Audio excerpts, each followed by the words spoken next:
Assalamualaikum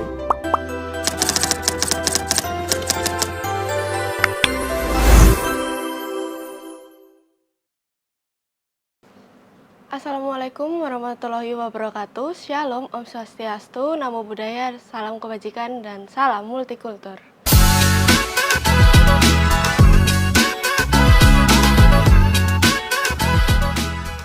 Perkenalkan, nama saya Ervina Chandra sebagai mahasiswi Fakultas Psikologi Angkatan 2024. Di sini saya akan menjadi moderator dalam acara podcast hari ini yang berjudul Home Visit Lansia di Area Rawan Bencana. Tentunya di sini saya tidak sendiri, saya akan ditemani dengan Pak Listio Yuwanto selaku dosen Fakultas Psikologi. Halo Kak Ervina. Selamat siang Pak Lis. Ketemu lagi ya? Iya, ketemu lagi. Iya. Mungkin para pendengar ini kurang paham gini, maksudnya home visit ini apa? Mungkin bisa dijelaskan Pak, maksudnya home visit ini apa? Iya, belum langsung ditodong ini. Iya, gini Kak Ervina dan teman-teman ya. Jadi home visit itu kan sebenarnya istilah yang populer gitu ya. Tapi sebenarnya kan fokus bagaimana kita itu mengunjungi gitu ya, Vin ya. Berkunjung ke rumah lansia, tapi spesifik di area bencana. Tujuannya untuk apa sih melakukan asesmen gitu ya? Untuk memantau kondisi fisik, psikologis ataupun kebutuhan-kebutuhan mereka. Nah, dari setelah itu kemudian kita lanjutkan dengan melakukan yang namanya pemenuhan atau pendampingan sesuai dengan kebutuhan. Gitu. Cuman spesifik ke area-area bencana, gitu ya Kak Vina. Oke, kira-kira boleh tahu ya Pak, kalau misalnya ini tuh sejak kapan mulainya programnya dan bagaimana awal mula pelaksanaannya? Iya, sebenarnya kalau ditanya mulai kapan itu sudah lama ya Kak Vina ya, mulai dari tahun 2016. Kalau boleh bercerita sedikit itu ya, itu kan sebenarnya dimulai daripada saat pendampingan gempa Bantul di Jogja juga itu tahun 2006, terus kemudian erupsi Merapi 2010. Nah itu kan korbannya banyak lansia. Nah kemudian kita melakukan pendampingan sampai tahun 2015. Nah dari situ kan ketika akhir-akhir baru kita berpikir kalau sifatnya responsif ya akan berulang lagi gitu kan ya. Nah akhirnya kita pikirkan buatlah sebuah program yang preventif. Nah tercetuslah istilahnya wis kita besok anjang sana lagi gitu tuh. Mau so anjang sana istilahnya kalau nakes gitu kan, ya sudah kita sebut home visit gitu ceritanya. Maka berlangsung sampai sekarang. Nah itu lagi juga waktu pada saat gempa Lombok sama gempa Palu itu kan yang banyak menjadi korban kan lansia juga, maka kita teruskan sampai sekarang begitu. Wah, berarti udah lama banget ya Pak. Boleh tahu dalam pelaksanaannya kira-kira siapa aja yang terlibat dalam pelaksanaannya home visit ini Pak? Iya, jadi kalau secara inti itu ya, intinya itu pasti tim kita ya, tim kita.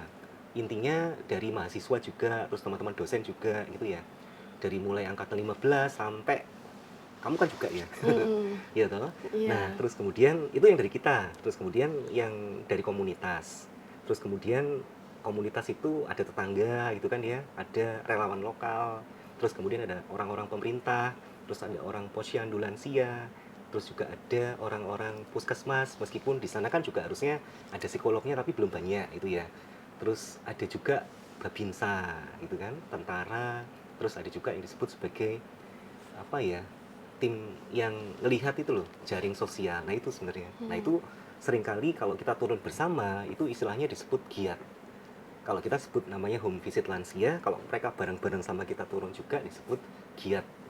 Nah, giat lansia, gitu kurang lebih. Oh, berarti banyak ya Pak ya sebenarnya peminat dari home visit ini. Benar, iya. Karena kalau di awal kan itu memang sulit ya, kita tok yang masuk sama relawan lokal atau komunitas. Tapi lama-lama kan karena ada manfaatnya terasa. Nah, mulailah dilirik orang-orang tadi. Tadi Gitu. Bapak mention tentang manfaat ya Pak ya.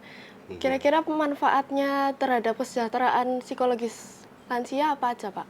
Iya, banyak ya Kak Ervina ya.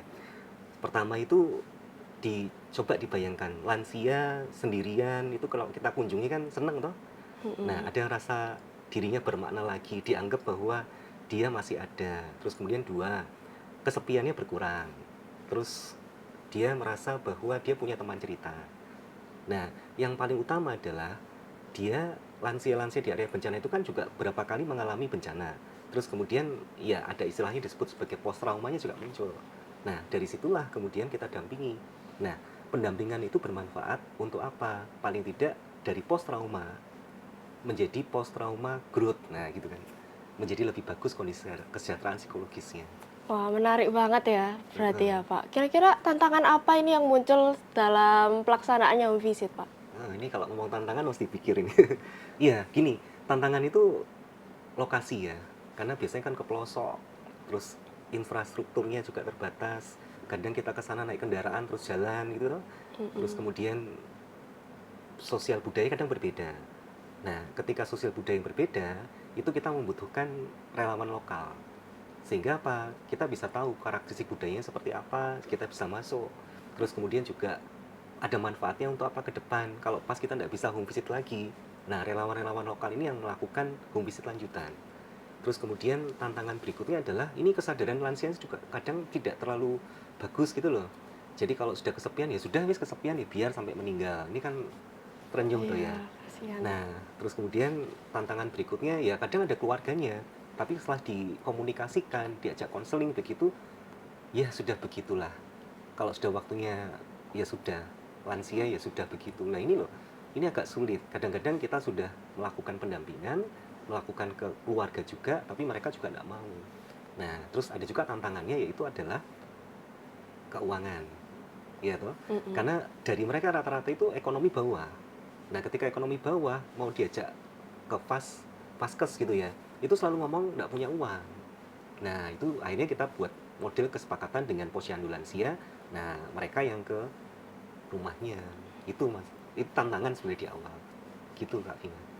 Oke, dengar-dengar Heeh. nih Pak, lansia ini seringkali itu tinggal sendirian atau enggak juga dia itu tinggal berdua sama pasangannya yang sudah sama-sama lansia. Heeh. Nah, kira-kira strategi apa nih Pak yang bisa dilakukan untuk mereka? Apalagi kan jaringan terdekat mereka tuh udah terbatas gitu Oh, Pak. iya.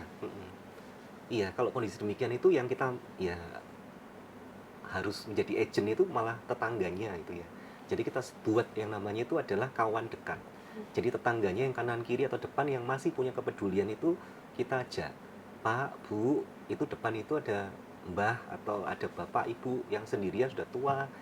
Kalau ada berdua juga sama-sama sudah sepuh gitu kan. Nah, itu tolong ya kalau pas makan ya diajak makan bareng atau ditilii ya atau dilihat gitu loh, dipantau sehat atau sakit atau enggak gitu kan. Nah, itu garda paling depan.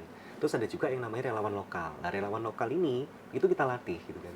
Enggak cuma ngasih bansos terus pergi, enggak, tapi bansos kan cuma bantu masuk terus kemudian melakukan pendampingan secara psikologis. Kalau kasus-kasus psikologis berat itu biasanya dikasih ke kita. Nah, kita turun lagi ke sana untuk melakukan pendampingan secara psikologis. Gitu. Nah, Oke. yang paling utama itu sebenarnya kan pemerintahnya. Mbok lansia ini yang kondisinya rentan tadi itu mbok ya diperhatikan. Artinya ada kebijakan yang khusus. Kan setiap daerah punya kekhususan. Nah, mereka bisa buat itu loh.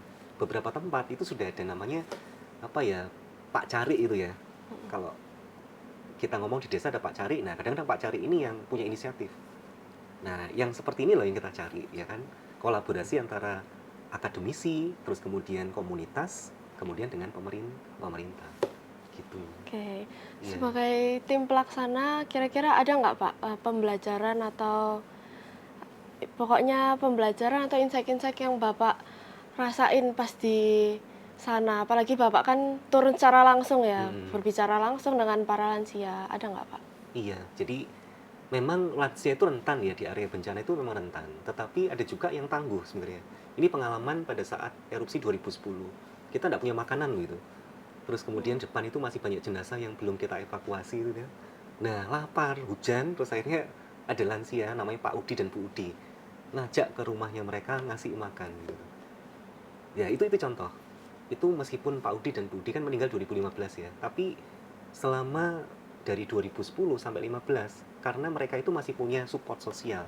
Anak-anaknya itu bekerja di kota tapi tetap pulang ngerawat mereka itu. Jadi mereka ada rasa meskipun keterbatasan fisik, kadang juga mulai lupaan gitu kan, tapi ketika diingatkan lagi anak-anaknya, terus kemudian disapa dengan nama panggilan bapak, ibu, dihargai, itu mereka ngerasa meskipun sudah lansia, mereka masih tangguh, bisa melakukan sesuatu untuk generasi berikutnya. Itu yang kita tidak akan pernah lupa. Nah, Namanya Pak Udi dan Bu Udi almarhum sudah. Itu contoh satu aja. Nah, beberapa yang lain juga banyak Kak Ervina. Kalau seperti pada saat kita di Blitar itu kan juga ada. yang terakhir itu kan namanya Pak Anton itu kan sudah lansia, tapi kan juga dia masih menjadi kalau ada tamu dia yang nemeni gitu, Oh iya benar. padahal sakit loh. Tapi karena support sosialnya masih bagus, maka masih berfungsi. Begitu. Berarti paling penting itu support sosial ya Pak Lis? Iya, tidak dibiarkan begitu meskipun lansia. Jadi ada istilahnya begini Kak Ervina, it's our turn. Waktunya kita untuk merawat mereka yang lansia. Karena besok kan kita juga akan dapat giliran. Jadi kita bisa belajar dari mereka juga. Terakhir kalau boleh kasih satu pesan untuk penonton yang punya keluarga lansia di area rawan bencana, kira-kira pesan apa Pak Lis? Iya, pesannya paling begini, jangan tunggu bencana terjadi. Mulailah berdialog dengan lansia di keluarganya. Mulailah berdialog untuk kalau ada bencana itu harus seperti apa. Itu yang utama. Terus kemudian bagi yang di rumah atau di keluarganya itu ada lansia, tolonglah rawat, lindungi, perhatikan, dengarkan gitu ya.